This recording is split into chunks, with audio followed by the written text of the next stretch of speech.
Guests, participants of Frsis,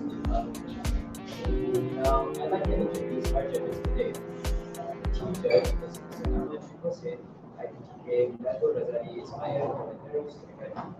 The second judge is Mr. Muhammad Farhan and from Scholar SULTAN and SHAH. The third judge for today is Ms. Shifika Amira bin Saleh from Scholar Science. Okay. So I, Umar Hakim bin Shaliza from Royal Military College, while the 10th years, Adam Hafiz bin Azizo and Muhammad Irshad bin Said bin Asmi are from Scholar Science Sultan from the Academy. Allow me to read the rules. Each team should consist of presenters and a technical assistant. The presentation must focus on a subject to be assigned to the team. The duration of the presentation should not be more than 10 minutes. The bell will be rung once in a 10 minute and twice in a 10 minute. A question and answer session will be conducted after each presentation. Now I would like to call upon the first team, Sekolah Menengah Sains TUANKU PUTRA for this. Present.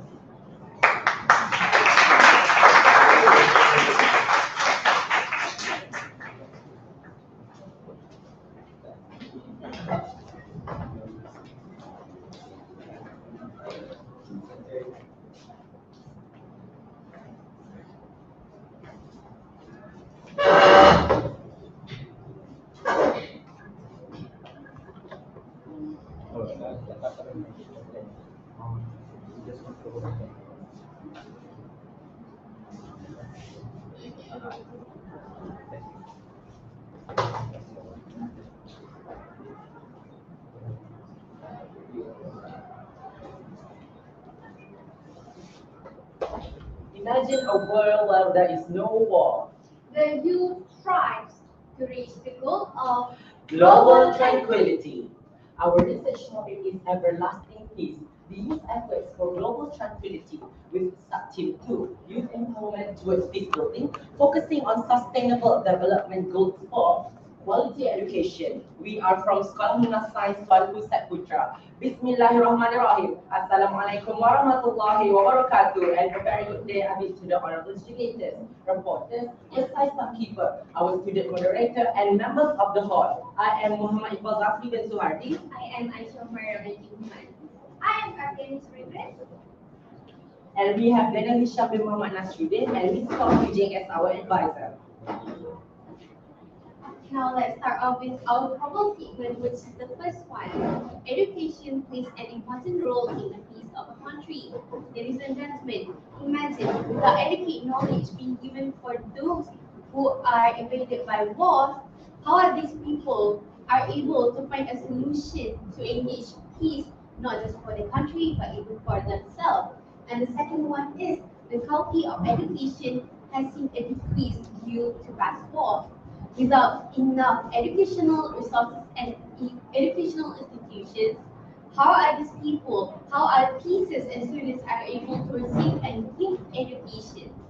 So where is this the quality of education that we are talking about? And the last one is, yes, there are tons of factors of the quality of education, but from our research, we realized that you are unaware that both are one of the main factors of inequality of education, which brings us to our research objective. So our aim is to make sure that you realize and they realize that they still can take these small little steps to get this long-term goal, which is peace. So what are the main factors of war? The first one is diplomatic failure and miscommunication. This happens when a region or a country are unable to get their desired outcomes when it comes to negotiation. The second one is ideology. So we have two types of ideology, which is the first one is the good one, which is nationalism, where we put our identity on top, and the second one is the bad one, which is imperialism, where we tend to invade a country or a region. So the third one is corrupted government. This happens when a government is unable to make sure their citizens follow their laws and order. And the last one is failed state. It's where the citizens is unable to receive security and peace in their country. Now moving on to the methodology. Our researchers conducted 2 methods to obtain opinions from youth all around the world. The first one is the quantitative method, which is the questionnaire, and the second one is the qualitative method, which is the video interview. Moving on to the first method, which is the questionnaire. We have obtained 104 responses from youth all around the world from group age 13 until 18 to obtain their opinions about Peacebuilding. Now, moving on to the first question, do you believe the youth can contribute to peace? We can see a majority of our respondents, 81.3%, wholeheartedly agree in believing that the youth can contribute to peace. Why? This is because the youth are actually inheriting the world in the future. Moving on to the next question. Do you think education is important for peace building? We can see a large number of 90% of our respondents agree that and thinking education is important for peace building. This is because if we are educated enough, we know that wars won't bring any good outcome. Peace is the only way to go. Moving on to the next question. Do you think people will realize the significance of education towards peace building? We can see 51.9% of our respondents agree, while 40.4% answered neutral. Why? This is because they are unsure whether people around them realize the significance of education towards peace building. So that's what we are trying to do. We are trying to make the youth around the world realize that education plays an important part towards peace building. Ladies and gentlemen, our team also interviewed the youth all around the world to get their opinion to the voters. Moving on to the next slide. Before we listen to the response of respondents from Indonesia, let's take a look at a question. How does community dialogue help in peace building? Parties in conflict to communicate directly. This opens exchange of ideas, emotions, and concerns creates a channel for peaceful interaction. From the interview, we can say that Lala claims engaging in dialogue helps the youth foster their education. Why? Because it actually helps the youth exchange their ideas and emotions, which create a peaceful interaction between the community and the youth as well. Not only that, it also enhances the understanding, and the youth creates the opportunity for the parties to comprehend each other's perspective as well. Moving on to the next interview, where the question sounds like, do you think promoting tolerance by the youth affect the community toward peace? When young people promote understanding and respect for others, which is tolerance, it can have a big impact on their communities. Why? Because tolerance reduces conflicts and helps build peaceful societies. We can clearly conclude that the respondent from Indonesia believe tolerance is prevent conflicts from happening. And we believe that conflicts happens during wars, and conflict is one of the major factors of wars. And if there is no war in the country, the conflicts happening between countries solved in a proper way, we believe that we could create a better world than ever. Moving on to the next interview from Ireland, where the question sounds like, how can world peace be achieved through voluntary work of the youth? Perhaps in more real-world situations where this voluntary work happens across borders, like to assist people affected by natural disasters, the link is maybe more apparent. Ladies and gentlemen, the respondent from Ireland says that the youth should volunteer themselves, helping the victims of facing the natural disasters. Why? It actually creates a better bond between the community and the youth, which actually creates a pathway toward global peace. Moving on to the next slide, after we interviewed youth from all around the world, our team came up with 3 main efforts that should be practiced by the youth toward global peace. Where the first effort is promoting tolerance. We encourage the youth to join governmental and non-governmental organizations internationally and nationally because it helps them to engage with different kinds and different diverse backgrounds of community. Not only that, promoting tolerance helps the youth to be educated and understand the different worldview, which helps the youth to be more open-minded. Moving on to the next effort, which is engaging in dialogue. We believe that engaging in dialogue helps the youth eases the communication between the community and the youth. Why?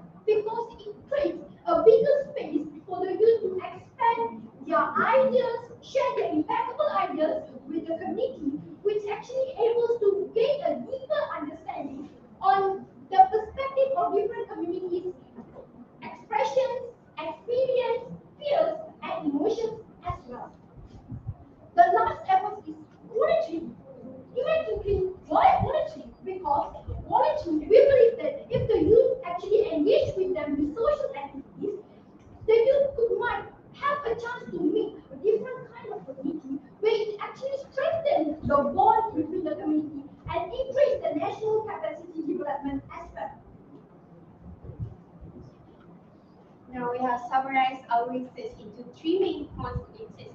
The first one, we see that education has been affected due to aftermath of wars. The second one is you should be prepared and committed in any peace building.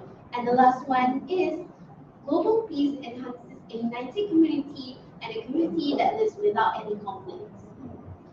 Hence, we hope that through our research, we can touch the hearts of youth from all around the world for them to contribute towards global peace. That's all from us. Thank you.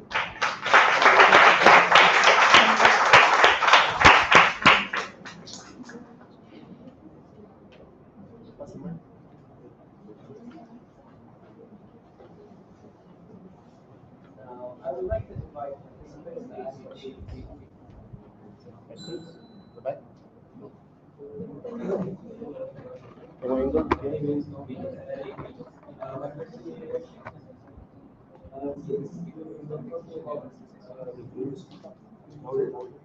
Could you further elaborate on the younger generation, for example, the children?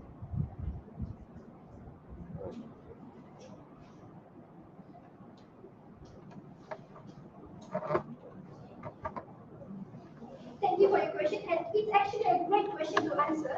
So you say that what about the younger generations?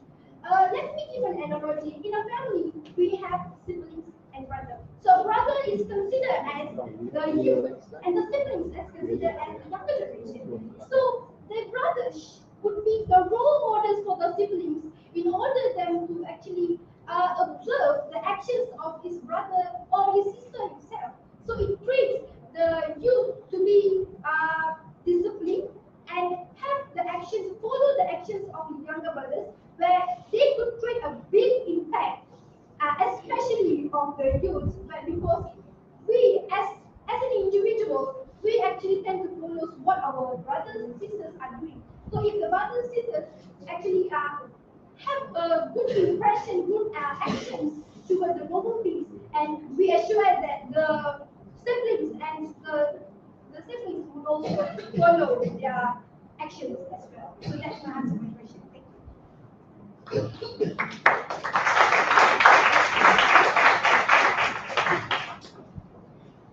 Thank you.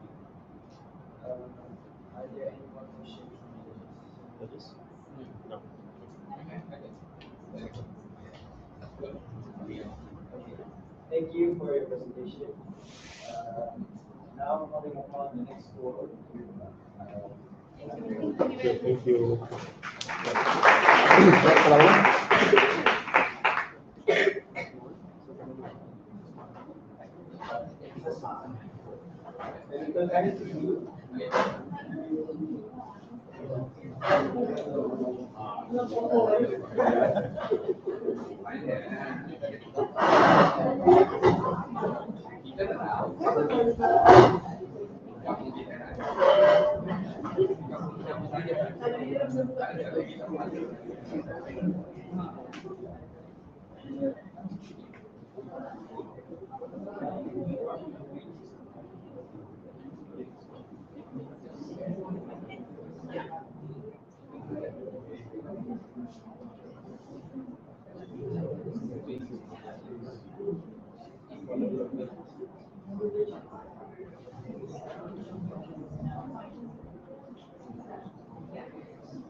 learn the voices of the youth shape not only your future, but also the collective destiny of society. So that's why today we would like to this critical aspect of influence on how the individuals perceive unity and also responsibility. For that, thank you to moderator, the impartial panel judges, our audience, and also the activities. So, we are the facilitators of Saturday. We're excited to be here to share our presentation on the concept of releasing youth towards unity and education. So, my name is Sophia Mara, and I'm joined by my community teammates Aina Rakia and Azir also Aina. So, together we have presented an extensive research and also analysis of this subject, and we are eager to present you guys our insights and also ideas. So, without further ado, let's start this. So, as we embark on this journey of understanding, let me begin by highlighting the profound importance of examining the youth perspective. So, we know that the youth today is a subject. So, comprehending their beliefs and perspectives is fundamental on shaping a better and harmonious society.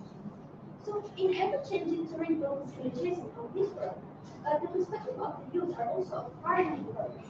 So, this is because they represent not only the flesh barriers of our future, but they are also the guardians of our social values and also ideals. Moving on. So, the first statement. So, as the word was socialized, rising hate speech and also social divisions, there are present needs to investigate how youth as a demographic significant influence and social perceive the relationship between unity and also hate speech. So moving on. So these are some of the examples of reasons questions that were presented. And our research today is guided by several key objectives. The first one is to identify Malaysian youth perceptions to unity. The second one is to examine Malaysian youth perceptions to hate speech and also to determine the significant relationship between Malaysian youth perceptions to unity and also hate speech. So moving on to the methodology. So now let's delve into the approach we have taken together and also analyze the data. And this section is actually pivotal in understanding the vigor and also the validity of our research. So firstly, we have employed a quantitative approach and we have received about 78 respondents by employing the convenient sampling method. And the type of design that we are using is the actually the survey design. And then the data is collected by the online question that we have collected, and also the data is then analyzed by the SPSS and also So now, to better understanding the complex dynamic at play, we anchor our study by within the robust theoretical framework. So our analysis draws from theory of social identity that explore how individuals today define themselves in relation to others and how this impacts their attitudes to unity and also hate speech. So we are considering two things, which is the social identity theory and also the cultivation theory, that we see that it shed light on how cognitive processes influence youth perception and responses to hate speech. Moving on. So this is really equal to see that youth perception is a crucial role in shaping a family society, right? So understanding how young individuals perceive and engage with the concept of unity is actually essential to promoting a social cohesion and also harmony. So this example studies right here shows the perception of Malaysian youth towards unity.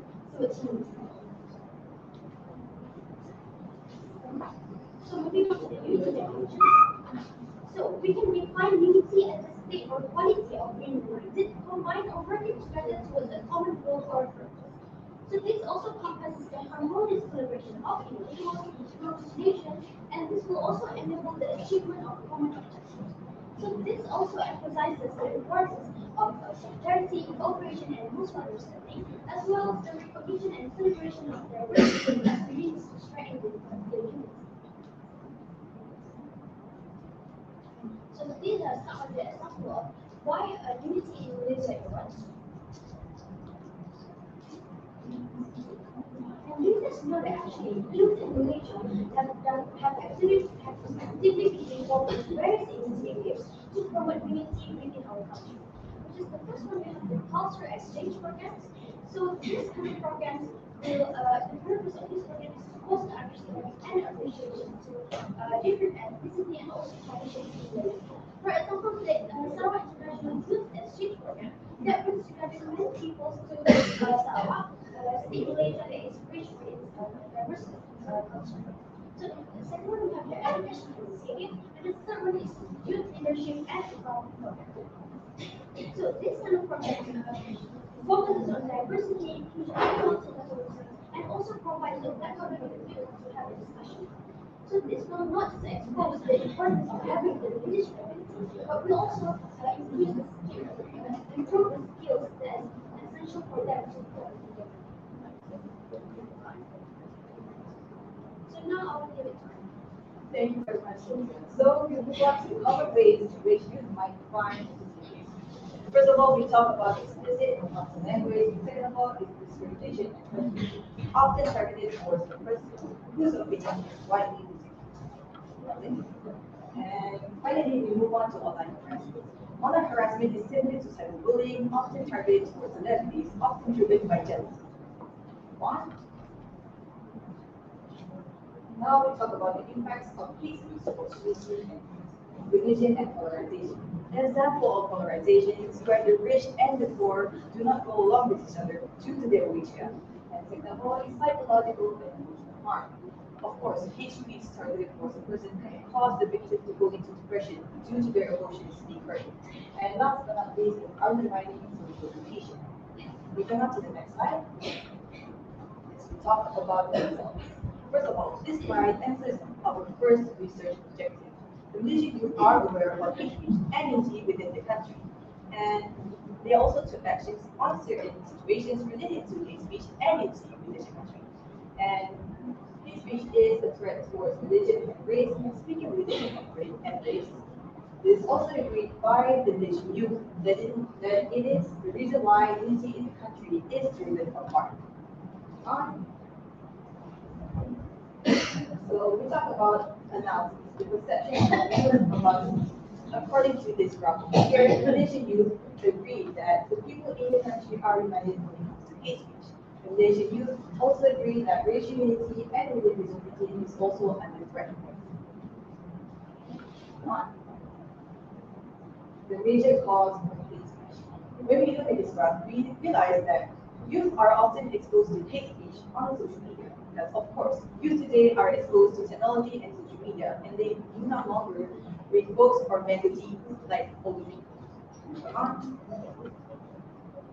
And last but not least, the Malaysian youth agree that language, race, religion, and equality are important issues that divide the people in our nation. So, now we move on to the Pearson correlation. Based on what we gathered, we concluded that when the Malaysian youth are aware about unity, they are also aware about hate speech and the great impact of it towards unity within the country. So, other recommendations, we should promote education, awareness, promoting interfaith and intercommunity dialogue, and last but not least, utilizing social media responsibly. And about the implications. Some of the implications of the study are having stakeholders to be involved in the policy making, especially curbing hate speech and empowering unity among Malaysian youth. To conclude what we've presented today, when youth are given early exposure towards hate speech through policy education, youth are given the knowledge, the ability to think critically, and to possibly in the future empower participating, and finally achieving global peace and prosperity. And these are the list of purposes for our presentation. And with that, I thank you.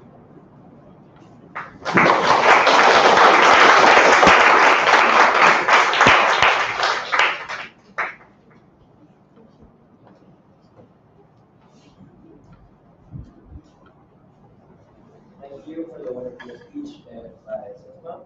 Now, calling upon the floor and the judges to give any questions.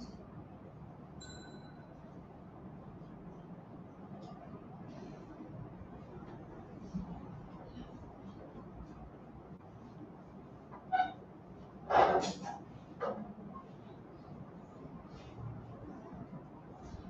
there no questions from the floor?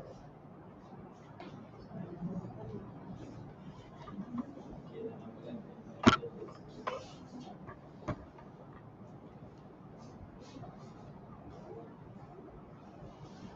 Okay, wonderful job presenting this. That's the question. I was just curious about what was the driving factor that leads you and your team to conduct research on the projects and how it leads to the of global peace.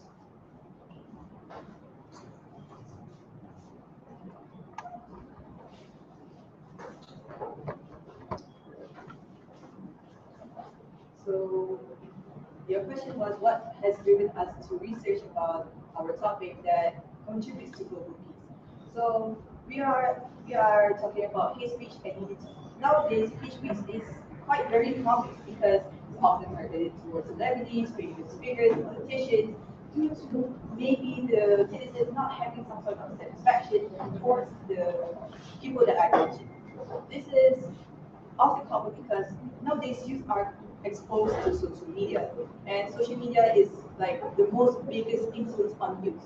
So basically, what we're trying to do is to curb hate speech on social media. Like one of the recommendations is utilizing social media responsibly. One of the examples of utilizing social media responsibly is the usage of proper language when debating something on the internet, instead of using very harmful language when trying to debate on a topic that the citizen or the person may dislike. So we are trying our best to influence you to use more proper language, and in fact we want to make sure that hate speech is not at all a thing on the internet because it is a big influence on youth. And without hate speech, we can unite people across the country even, so that we can finally achieve global peace, because there are no longer conflicts between people in the country or even outside the country. And that's what driven us to research this, because it has been widely spread ever since the pandemic, since there's a lot of conflicts, a lot of mishaps, misunderstandings. So ever since then, that gave us the motivation to research about it more.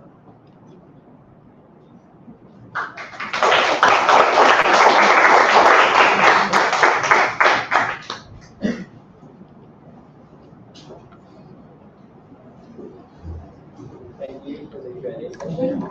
Now, we may call upon the next group to present. Thank you.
Now, I would like to invite MADRASAH ALIYAH to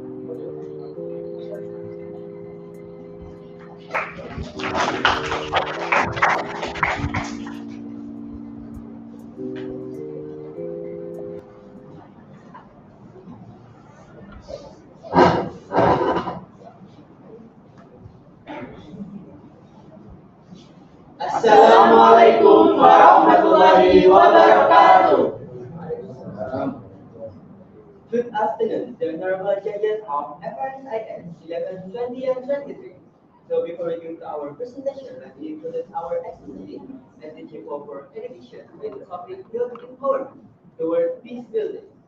So our title of this activity is implementation of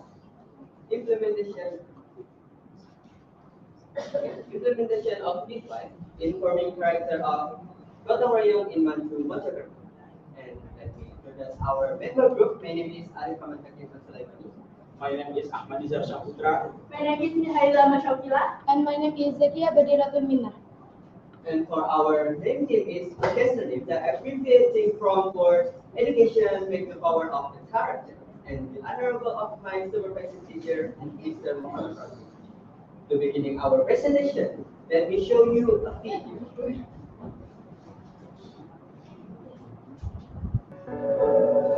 As you can see in this video, this is one of our implementation of coloring in our school, and this activity is also the implementation of PIPI. But not only students, teachers also accompany the students to doing these activities to collect the rubbish and also doing creative thing for the rubbish, and then they can sell and have the creative thing for the value.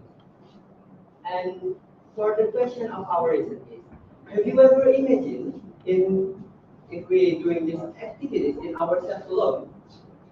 Okay, to answer that question, let me explain in our presentation. Okay, the reason why we choose the title, we also have several background in our research. The first one is some students of Mantu Mojokerto still lack of caring. And the second is some individualism, student attitude, and teacher addiction. Based on our background, we also have a research problem and research purpose. For the research problem, there is how can the character of gotong royong student of Mantu Mojokerto develop? And for the research purpose, we also have a main point. There is to develop the character of gotong royong student Mantu Mojokerto in their activities. Okay, let's just read according in our title is gotong royong. That means as a form of social solidarity from a few to assistance from other parties. And they also have the characteristic of gotong royong that consists of three main points. First, preeminent teacher, and second is excess of caring, and the last is that of voluntarily. Definition of PIPI. According to the Ministry of Education of Indonesia, PIPI is an effort to create Pancasila students who are able to behave in accordance with Pancasila values. And provided by several opinions, they are also giving explain about the benefit of PIPI. That shows the codified democracy, the interest of skill for the ability, and so having now about technology development. In P5, we also have in Pancasila values. Before we're going to discuss the values, we want to explain about benefit of P5. Sorry? We want to explain the definition of Pancasila. Pancasila is based ideology in our country, and the values of Pancasila can create for nationalism and culture of our unified. And it is about values. First, the five values will show that the existence of Indonesia that related to God will lead to the source of autonomy. And the second is human values about regarding human dignity. And the third is unity values about unity and unanimity of the people to force their nationalism. And the fourth is populist values about way of contact with civilization through representative institutions. And the last is service values of sportivity. Okay, for the next point, we have research methodology, which is case study methodology. And you have the collective activity is using questionnaire, and also our research subject is student of mathematics. In the questionnaire, we also giving us several questions that considering our statement about gotong royong values and also PIPI values. The first question about is PIPI having effect in real life, and 87% of students saying that the P5 having impact in their life, and 13% of students saying if P5 didn't having impact in their life. And the second question about have you ever implementation of mutual assistance in your life? And the answer of the student, and 94% of students saying they can apply mutual assistance in their life, but still 6% of students they saying they cannot apply mutual assistance in their life. And for the third question is, have you ever implementation of tutoring in your life? And for the answer is 93% of students can apply in their life, but still 7% of students cannot apply in their life. For the last question is, we have, do you know about P5 culture? And the answer of the student, 83% of students saying they know about P5 culture, but still 17% of students didn't know about P5 culture. So that can be accumulated with 3 main point data. The first data is about student can be active in mutual cooperation, and for the second data is about student can carry out mutual cooperation in their self-awareness, and then the third data is student can doing mutual cooperation outside of school. So to make it all happen, we have also technique to make it all happen. For the first technique is habituation. For example, student in our school doing sweeping, mopping, and also brush the board to prepare their study. And then for the second technique, the example of teacher, that's the way of teacher teaching us to being a good person or good people. And also having a habituation and assembly of teacher, we also have the several attitudes also show from the student that we abbreviating in a word across. Okay, C for care means students must take care of each other for our responsibilities. Students must be responsible in everyday job. And this O on action, students must take action in every activities. And as for solidarity, students must be solid in every doing any activities. And the last one is support. In several attitudes, we also need support to make it all happen.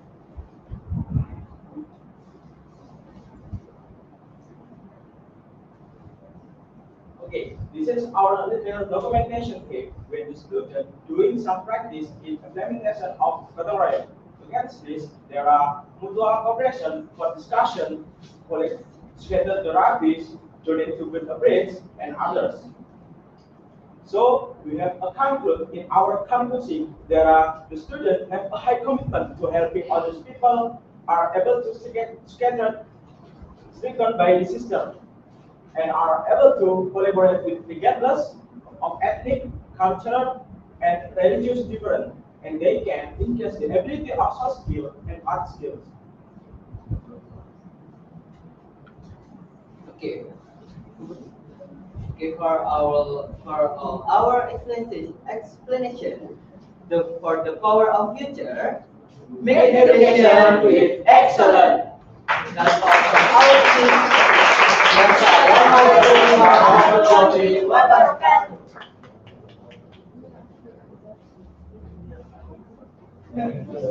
Giving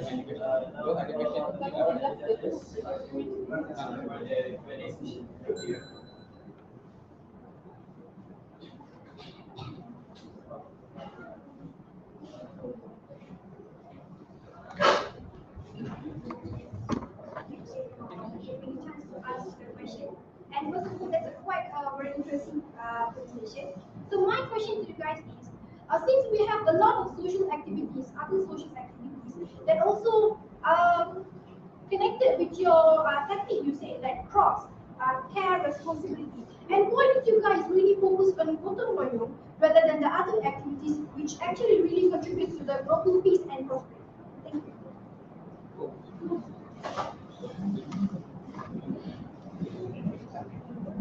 Okay, thank you for your next question. Okay, I will answer that. For the technique, we have habituation and also example of teacher as connected with cross. Okay.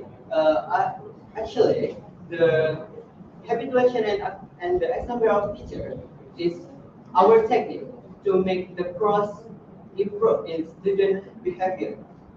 And for the gotong royong values, why we choose the gotong royong values to our reason? But no, I'm sorry. We choose the gotong royong values because gotong royong values also accompany many good behavior of the student. That it's care, responsibility, on action, solidarity, and also habituation is based on gotong royong. Yeah.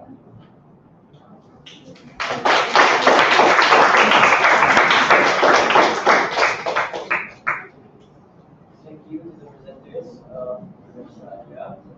Now I would like to call upon the next group to present.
Moving on to the next presentation.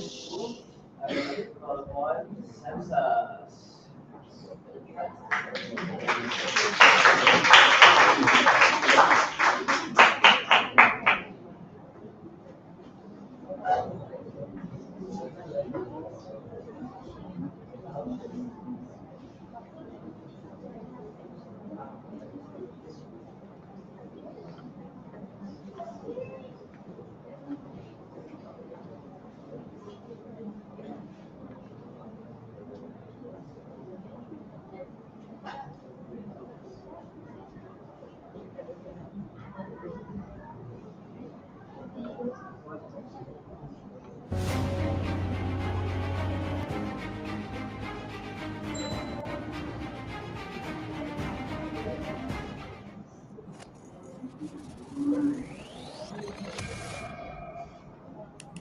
What pops to your mind when you hear about youth organization? I've heard of it, or maybe not. So, what actually is a youth organization?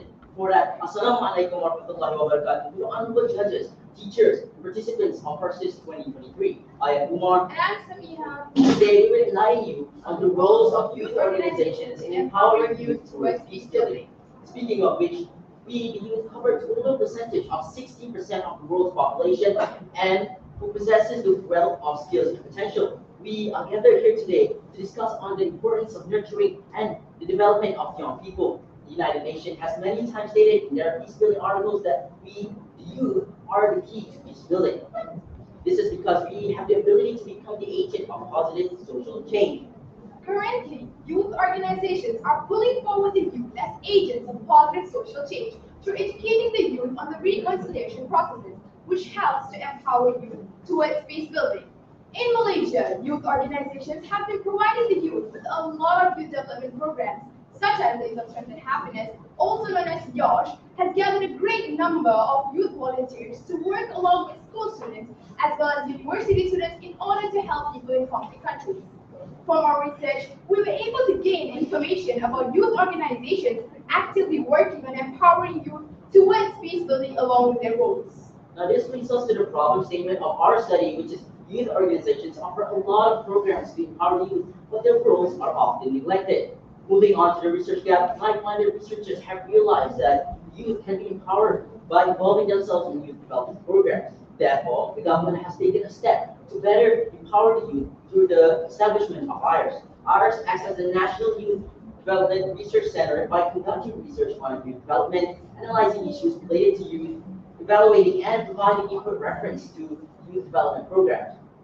Another practical way is through the aid of youth organizations, based on the research made back in December 2019 by University of PUTRA, Malaysia. Adults' role in youth organization are explored. This research is about a study of Malaysian youth engagement, community, and youth organization to read the critical role of adults facilitating young people's connection and sense of belonging to their organization. Another research made back in January 2009 by Janice from University of Malaysia Sabah was about the roles of youth organization in Malaysia's political development. These past research are solid proof of the importance of youth organizations in empowering and molding youth talents and minds. Therefore, ladies and gentlemen, our research aims to explore the roles of youth organizations in empowering youth and their effectiveness in building peace among secondary school and tertiary education in Malaysia. Now, what is a youth organization? A youth organization is a non-profit organization that focuses on improving the services and systems that promote the positive growth of youth. So, what are the objectives of these youth organizations? Youth organizations offer opportunities for youth leadership and improve the skills of the youth by social engagement activities. There are 5 main elements involved in the positive youth development, which are competence in social, confidence, connections to community, character, and lastly, compassion, according to learned adult Starting. The method is called 6Cs, and the 5 elements mentioned before creates the 6C, which is contribution, which was added by Pittman in 2001. Now going on to the methodology, we focus on secondary and university students in Kuala Pahang. We perform secondary and primary research. Data collected through these are generally non-numerical. We use a qualitative method for our research, which includes observations, interviews, focus groups, the recording of the interview session, and documents. These are the context of our interviews, questions for the secondary school students, university students, and the people from the youth organization. And this is the video evidence of our interview session.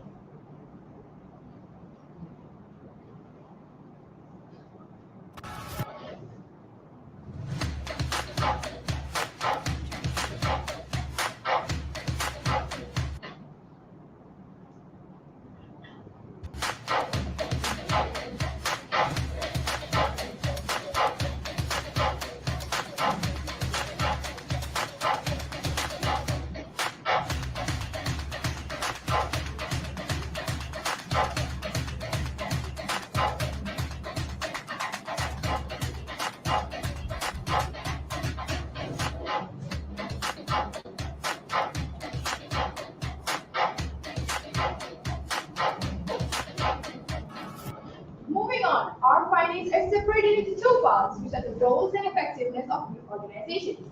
Starting with the roles, youth organizations is a platform for the youth to develop the character with essential life skills such as leadership qualities and communication skills. By empowering youth with leadership traits, they can better navigate conflict situations, seek solutions to complex problems, create a sense of responsibility for their actions, be more open-minded, and respect for diversity, which empowers peace building. Besides that, communication skills are the key to developing empathy, which allows individuals to understand each other's perspectives even better. This reduces tension and promotes peaceful coexistence. It is also worth considering that youth organizations provide education and skill building for the youth through various programs that help the youth to acquire knowledge and skills. Hello Spot Girl organized an activity called Fun Tour that started from September 2022 until March 2023, where they traveled to different schools in Malaysia and provided safety education for the participants. Moreover, based on our library research, we found out that according to Elena Rainey from UNICEF Adolescent Development and Participation Section in Jungstown City, education is a tool to protect the youth from the challenging injustices that have fueled conflict. Safety education is a step to peace building because Hello Squad Girl educates the youth about it and at the same time resolves the root causes of conflict by working towards ending structural violence. Next, youth organizations also play an important role in social engagement among youth by creating opportunities for the youth to engage and communicate with people of their age and build social networks through the programs they participate in. During the COVID-19 pandemic, UK and Josh volunteered with an NGO named My Fund Action, and they distributed food and essential aids to the people in Sabah when they were facing a sudden surge of COVID-19 cases. Social engagement through helping others is a way forward to peace building. This statement is supported by the conciliation research as they define peace building as when different groups work together during conflicts like pandemic. Next, youth organizations develop job skills among the youth by providing training and mentorship opportunities to help the youth and acquire practical skills and knowledge of various fields such as internships, job shadowing, and mentorship initiatives which allow young people to get experience and learn new skills. Hence, the cycle of 40 youth values are achieved.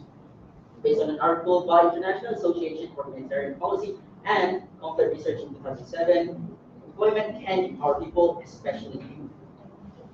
In a post-conflict setting, both can become vital facilitators of peace building. The next part of our findings is the effectiveness of these youth organizations. Drawing from the data, we found out that the youth organization programs are effective among secondary school students as well as undergraduate students in the universities. Based on our interview with the secondary students, they are very well informed on the roles of youth organizations and agree that youth organizations have the potential to empower youth. However, most secondary school students shared that they lacked the opportunity to join the youth organizations because they weren't well exposed on how to participate in them. The root cause of this is because of the limitations faced by the youth themselves, such as age factor, permission from parents, and also time. In addition, universities shared that youth organizations play an important role in youth empowerment towards peace building because youth have the ability to see things from a fresh perspective and are often motivated to make a change, and this contributes to peace building. As mentioned before, youth organizations develop the communication skills of youth, which ensures that opinions suggested by youth are sent to the society and not neglected by their age. Hence, youth organizations must play their roles by educating the youth so that the youth are involved in peace building process. Most of the university students agreed on this because youth organizations promote the rights of the youth to ensure that they feel more confident and safe. A subject from the University of Malaysia explained that the roles of youth organizations are effective for achieving peace. This is because youth organizations, for example, like Josh, conducted activities like Jomasa Kampung and Kampung Liga, which aim to develop the concept of self-esteem and contribute to volunteering activities, which is also a part of developing student leadership talent. Lastly, on to the research limitations. We mostly struggled with keeping track of our time. The other problems we also faced were method, sample size, equipment, and accessibility. Here in the end, we hope that the youth are well acknowledged about youth organization and can engage themselves more into volunteerism through youth organization. Would you join a youth organization? That is all from us. We have just said thank you.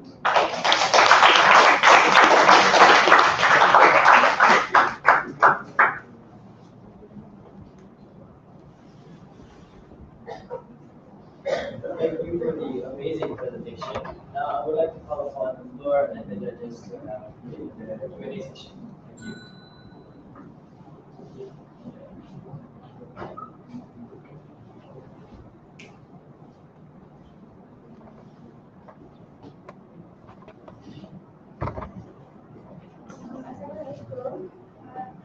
This is a really simple question, but how do you plan to encourage the youth to involve themselves in these youth organizations despite the heavy commitment of it?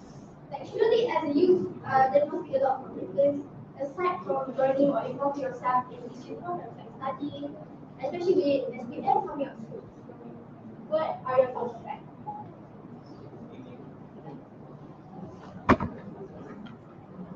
Thank you very much for your question. Now, as for the question you asked about how parents can empower their children to join, to be engaged in this implementation, right? So first of all, the parents themselves must know about the rules of these youth organizations. Because if they don't know that these youth organizations also provide education for the youth themselves, then of course they will barely allow their children to join in the youth organization. That's why the parents themselves must also be well knowledge of the rules of these organizations. Does that answer your question?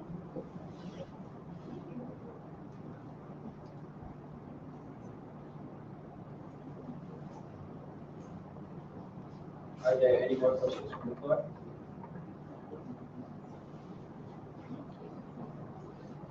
Okay. I would like to thank the presentation, the presenters from the school, and now I would like to call upon the next person.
The only way we can achieve global peace is through not only educating our minds, but our hearts and souls. These are the words of Malala Yousafzai, presented the Nobel Peace Prize at just 17 years old. Representing TUNKU College, will be sharing a presentation on the topic Youth Empowerment Towards Peacebuilding, or as we like to call it, by Youth for the World. Assalamualaikum warahmatullahi wabarakatuh, and a very peaceful afternoon I bid to the honorable judges, dedicated moderators, academic speakers, and all members of the public. My name is Azra Arisa binti Umar, proudly standing here as the presenter for today, alongside MADRASAH, our team's moderator, as well as Nur Farah Yasmin as our technical assistant, Aisha Inshirah as our team's rapporteur, and last but not least, Madam Nur Afika Arifan as our teacher advisor. Now, to kickstart today's presentation, what is our topic really about? Firstly, based on an article by Childhood Philippines, youth empowerment refers to the process of involving youth in the decision-making of a community. With the understanding and with the realization that the youth have a voice, it presents this avenue in which these youth voices matter and are heard. Alongside that, we also have the meaning of peace building. Based on an article by the University of Notre Dame, peace building refers to the development of constructive, personal, and political relationships across all boundaries. Its main purpose? Simple: to resolve conflict in non-violent ways. Now, before I go further in depth, I'd like to ask for a raise of hands. Who here knows Taylor Swift? Who doesn't? Right. Well, based on the song Hard It, you sing the lyric, "When you are young, we assume you know nothing." This lyric is sort of very symmetrical towards the youth in the current status quo, which is proven through so many issues circulating in our current country. For instance, we take a look towards the exposure to youth empowerment through education. There are compulsory co-curricular activities, which means empowerment programs exist, in which these programs are able to develop character, critical thinking, social skills, as well as talents. However, it's important to note that not all schools have similar programs. Some have more and some have less. That poses another question: do these programs really work? Based on the Nation Youth Index, there is a decline in the annual satisfaction rate of youth and political socialization domain. It sounds difficult to understand, but it implies the youth are unhappy about speaking their minds, especially in public. Alongside that, on the status of national peace building, hate exists in so many forms and on so many platforms. For instance, in an article, how TikTok became a breeding ground for hate speech in the latest Malaysia general election. Now, correlating all these points together, we can see that the potential contribution of young people to effective peace building has received little attention and little support. The youth are not aware of the role we play in peace building. Where do we mess up? So, putting all 5 heads of the TKC team together, we started brainstorming for a solution. Now, I'm sure all of you have written physics reports, right? That's how we approached our assessment. We first had our objectives, which are: first, reduce the margin of exposure of youth empowerment towards youth empowerment in different types of schools. Second, to provide an efficient platform for the youth to apply skills that contribute to peace building. And third, to find a possible solution to promote the youth's role in aiding peace building. Moving on, we also came up with a hypothesis in which our team believed students are not yet exposed to the proper ways of applying problem-solving skills in these situations. Alongside our hypothesis, we also identified 3 simple variables in our study.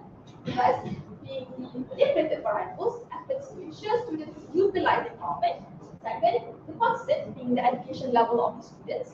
And third, the corresponding variables being the effectiveness of existing empowerment programs.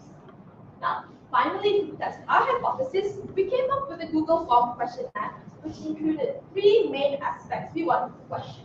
The first being the respondent's background. Second, the respondent's approach to youth empowerment. And third, the respondent's approach towards peace building.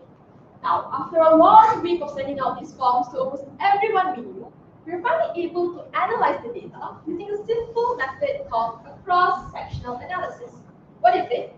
Basically, it's data collected from different individuals at one single point in time. Now, let's dive in to see what the youth of Malaysia has to say, shall we? First question, we see that we got responses from 5 different types of schools, but essentially 2 types of schools are identified: daily schools and boarding schools. Alongside that, we also identified the locations of these schools, both rural and urban. Thankfully, this means that our responses are diverse. Moving on to the first question under youth empowerment, we see that students do take part in extracurricular activities outside of school. However, it's more important to emphasize on the number of students that don't. This means that students are provided the sort of platform to apply their skills. However, only a certain minority do so. Moving on to the next question, for context, there is an article written by Haley Spiller which mentions youth who are empowered are confident to try out different things. Thus, with that in mind, we can see students in Malaysia are highly empowered, as most of them do wish to acquire additional skills or knowledge in their lives. Moving on to the third question under youth empowerment, how frequent do you attend leadership camps? We also asked a similar question in the fourth one, in which how often does the school organize programs that enhance skills, knowledge, or confidence? The reason behind asking these 2 questions was to see if students were exposed to the idea of empowerment in the first place. And noting the difference between the 2 types of schools, boarding school students are more exposed to these programs, but still, both schools are exposed either way. Now, done with youth empowerment, let's take a look towards the respondents' approach to peace building. We gave these respondents a situation of conflict alongside 3 different types of responding. The first being a positive diplomatic approach, second, a neutral silent response, and the third being a negative and basically where these students are adding fire to fire approach. For more context, let's take a look at an example. Imagine being called too young to understand politics in a parliament session by another member of parliament. Students immediately took a negative approach, which in our form was calling that said MP too old to understand or make rational decisions. See how it adds fire to fire? Moving on for more context, second question, being mocked or offended as a national delegate in a national conference. students who took a negative approach in this situation? And finally, the last question and the most interesting question of all, I would say, was being mocked as a BTS fan. Now, the ARMY, their fan base, for those of you who don't know, really stood strong with the boy band and also took a negative approach to the ones who were mocking them. Overall, students don't know how to apply diplomatic skills in resolving conflict. Instead, opt to act upon emotion, which can in some situations be anger or frustration. To conclude all our findings, we identified a timeline in achieving peace, which includes implementation of programs, educating students, applying skills, and finally achieving our goal. Alongside that, we also identified that the number of programs are high, but the rate of application for students are very, very low. And lastly, students' lack of application in peace-building situations. So ultimately, we have right here in the third step, application of these students in peace-building. With all this in mind, first a resolution, but before anything, there must be a few things we must solve. First, our resolution must encourage youth development. Second, must encourage knowledge and skill application. And third, encourage the exposure of importance of aiding peace. Now, introducing DKC's resolution, drumroll please, the YUP program, or the Youth Upholding Peace Program. So what is it, you might be asking, as you marvel at our impressive choice of an acronym? The YUP program is going to be implemented under the Ministry of Education, in which they are encouraged to collaborate with other educational partners. For example, the ALIYAH Foundation or the UN, for instance. Alongside that, the YUP program will be implemented to all secondary schools nationwide as a compulsory co-curricular activity with the help and assistance of qualified empowerment coaches.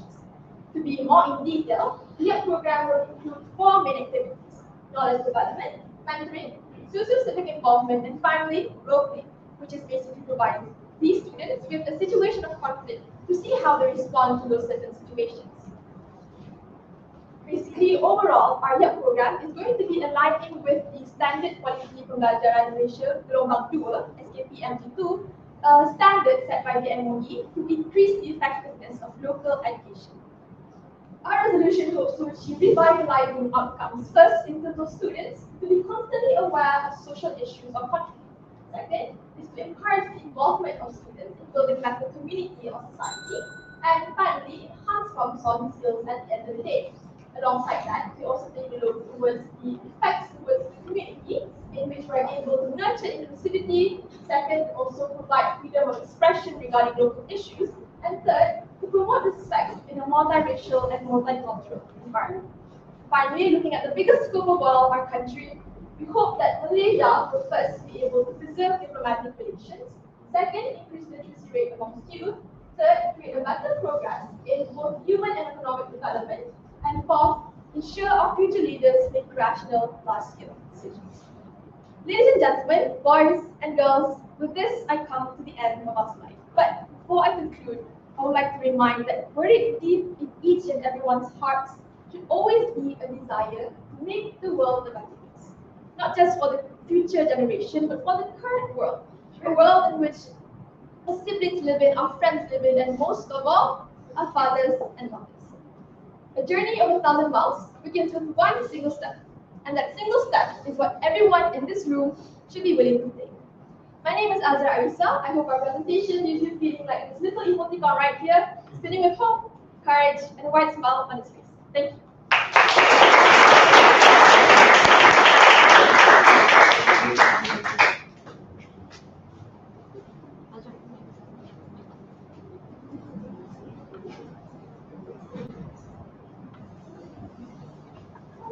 Thank you, Ms. Azra, for your wonderful presentation. Now, calling upon the floor to have our Q&A session. Thank you.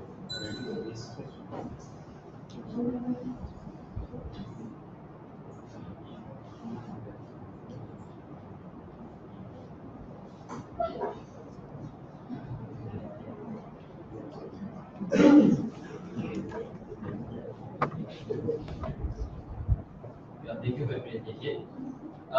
My question here is, how can the older generation help in spreading awareness towards the young generation in terms of within the family, within the sibling, within the household itself?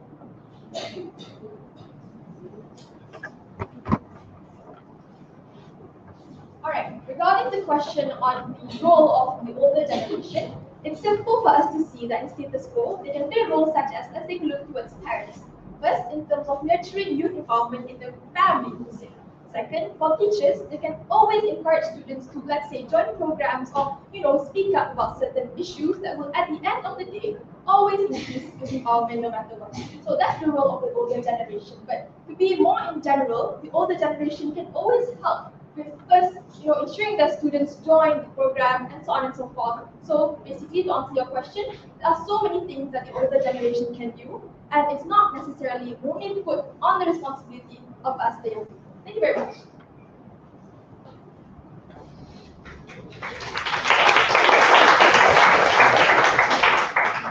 Thank you for their presentation. Now, calling upon the next board to present. Thank you.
Last session for today.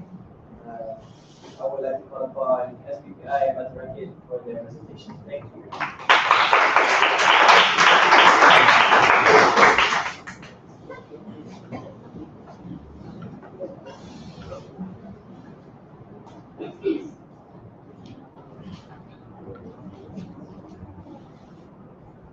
Ladies and gentlemen, in these diversified communities and the rise of polarization have been the cause of the societal cracks and is threatening the peace of our country.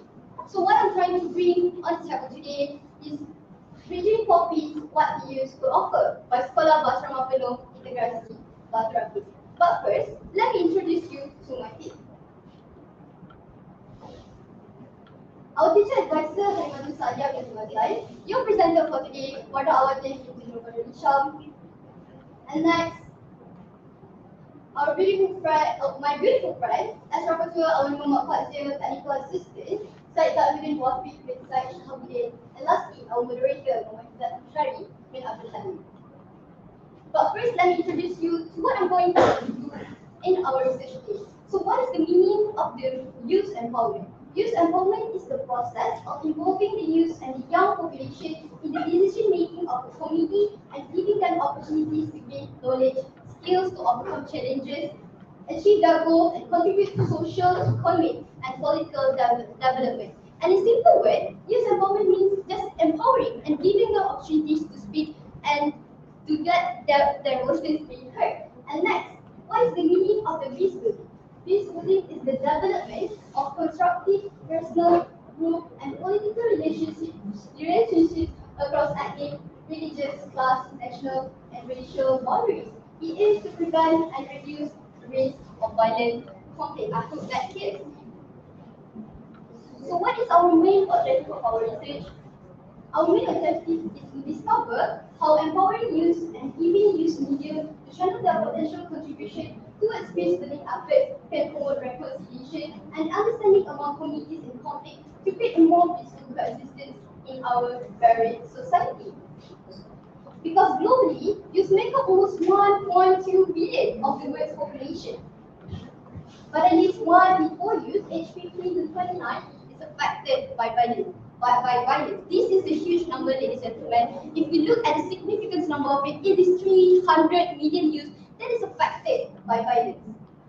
So, moving on to our question, what the youth offer towards peacebuilding aspect. So, our finding has discovered that they could offer the youth-led initiative itself. What is the youth-led initiative, ladies and gentlemen? The youth-led initiative is initiative created by the youth itself to solve the problems and to discover what they could help towards the peacebuilding aspects in their community. And second is the conflict resolution skill, providing and giving youth the opportunities to understand, to expand their frame of mind, and to understand another point of view is one of the most important thing towards a peacebuilding aspect, towards creating a resilient and a peaceful society. And lastly, social media and technology, because youth are often more savvy on using the technology. So, what could the youth offer using the technology? They can create an online discussion and dialogue in the technology itself, and also social media and technology can work as a medium to spread the awareness towards a peacebuilding aspect. And next, what are the difficulties we face towards building the peace in our nation? Number one, the first difficulties that we are facing is the lack of resources. Ladies and gentlemen, youth are often a lack of resources, and this can hinder the ability towards a peacebuilding aspect. And second is the limited opportunities. Youth are struggled to get their voices heard to the matter work because the decision-making processes often dominated by the older individuals in this country. And third is the insufficient funding that they had. With this insufficient funding, youth-led initiative need funding to actually continue their program. So with these problems, the youth-led initiative cannot contribute to the peacebuilding program, and the youth itself cannot contribute to a meaningful process towards the peacebuilding effort. And lastly, the youth is not provided with suitable platform to speak. We have conducted a Google questionnaire research where students aged 13 to 17 years old answered this question: do they think that youth are adequately provided with suitable platform to fully channel their potential contribution towards peacebuilding aspect? And the majority agreed to no. This is the evidence that youth are not adequately provided with suitable platform and medium towards the peacebuilding aspect. And next, the initiative that the NGO and the government contribution has contributed towards building the peace together, ladies and gentlemen. Number one is the Youth for Peace program.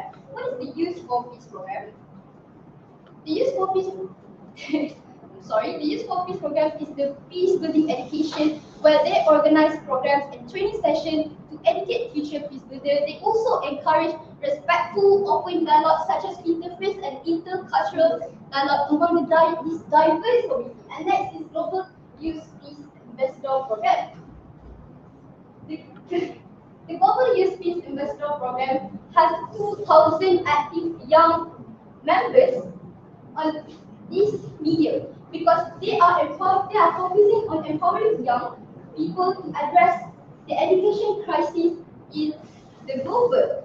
And they also provide a range of resources for the youth to contribute to peacebuilding. And the third is the UN Security Council Resolution 2250, because this resolution focuses on the young individuals in the 5 peace pillars: participation, protection, prevention, partnership, disengagement, and reintegration. And they are also setting up mechanisms that will enable young people to participate meaningfully in peace process. And lastly is the Malaysia Future Leaders School. I know everyone knows what is Malaysia Future Leaders School, because these programs are officially groomed to search for the next future leader in Malaysia, because they are also they have integrated theoretical knowledge and practical application using the seminars, workshops, and so much more.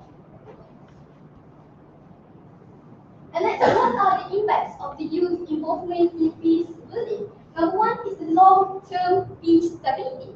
how can we achieve a long-term peace sustainability with the youth involvement in peace building is because of they are often focuses on long-term well-being of their community, and they are more likely to have long-term peace sustainability. And second, this will help address the root causes of the conflict. When we provided the youth itself with the skills they needed, such as the leadership program, the mentorship program, so they have the conflict resolution skills, they can address the root causes of the conflict in their communities itself.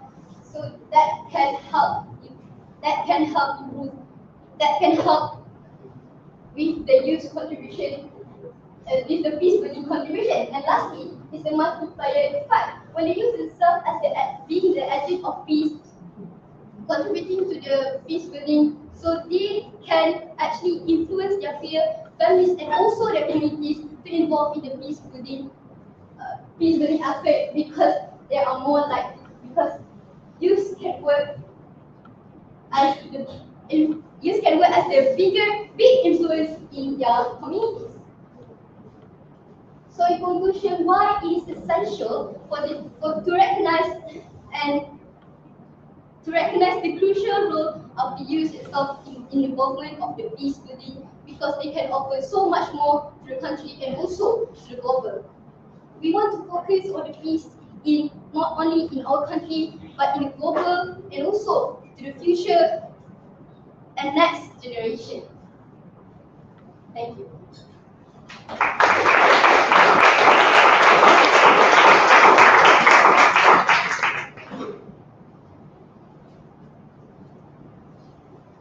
Thank you for the wonderful presentation. Now I would like to call upon the floor judges for the Q&A session.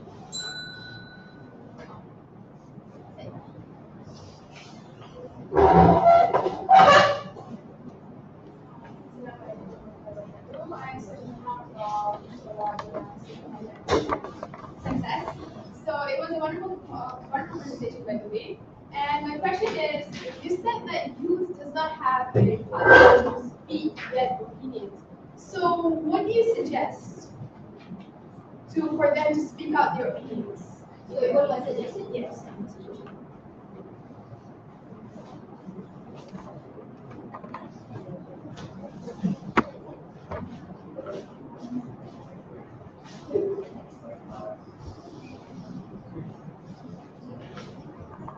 I think I already mentioned on my slide earlier that it's not my suggestion, but it's more like government and NGO contribution, what they can do to actually improve and expand the voices of the youth itself with the initiative such as Global Youth Ambassador Program and also the MFLS. That's a huge thing. That's a huge program that is made for the youth itself to contribute to the peace building effort. So thank you. I hope that answers your question.